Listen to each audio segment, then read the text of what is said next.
সংস্কার শেষ না করে যদি কোনো নির্বাচন হয়, এই নির্বাচনে জনগণ তাদের প্রত্যাশা পূরণ করতে পারবে না। আবার সব সংস্কার এই সরকারের পক্ষে করা সম্ভব না। মাত্র 5টা সুনির্দিষ্ট বিষয়ে তারা হাত দিয়েছে। এতটুকু নিষ্পত্তি হওয়া উচিত সন্তোষজনকভাবে। এর পাশাপাশি এখানে জুলাই প্রক্লেমেশনের ব্যাপার স্যাপার আছে, এগুলো সংস্কারের সাথে জড়িত। তো অনেক দলের দাবি দেওয়ার মধ্যেও কিছু ভিন্নতা আছে, এটা থাকবে। দল যেহেতু আলাদা, মতেরও ভিন্নতা থাকবে, এটাই স্বাভাবিক। গণতন্ত্রের সৌন্দর্য হচ্ছে আমার মতটি আমি প্রকাশ করব, আরেকজনের মতের প্রতি আমি শ্রদ্ধা দেখাবো। আমি কারো মতকে তুচ্ছ জ্ঞান করব না, উপহাস করব না, এবং কাউকে অপমানিত করব না। কিন্তু আনফর্চুনেটলি এই সীমা আমরা অনেকেই রক্ষা করে চলতে পারি না। আমাদের পারা উচিত।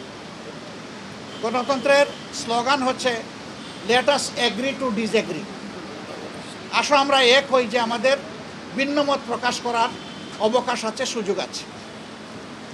এই থিওরির উপর আমাদের সকলকে আসতে হবে। আমরা বিশ্বাস করি সমস্ত দলই দেশকে ভালোবাসে। ভালোবাসার জায়গা থেকে দায়িত্ববোধের পরিচয় দিয়ে আমরা সবাই যদি এগিয়ে আসি এবং আমরা যদি সংস্কার প্রক্রিয়াকে অর্থবহ সহযোগিতা করি, তাহলে একটা অর্থবহ সংস্কারের মধ্য দিয়ে একটা অর্থবহ নির্বাচন নিশ্চিত হতে পারে ইনশাআল্লাহ। আমরা সেই দিনটির অপেক্ষায় আছি। সমাজে যে অস্থিরতা দেখা দিয়েছিল, এই বিষয়টাকে কেন্দ্র করে প্লাস বিভিন্ন ব্লকেটকে কেন্দ্র করে আপাত দৃষ্টিতে তা কিছুটা কেটেছে।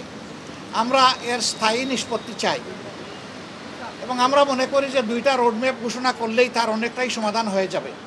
একটা হচ্ছে সংস্কারের রোডম্যাপ, আর একটা হচ্ছে নির্বাচনের রোডম্যাপ। এই দুইটাই অতীব গুরুত্বপূর্ণ বলে আমরা মনে করি।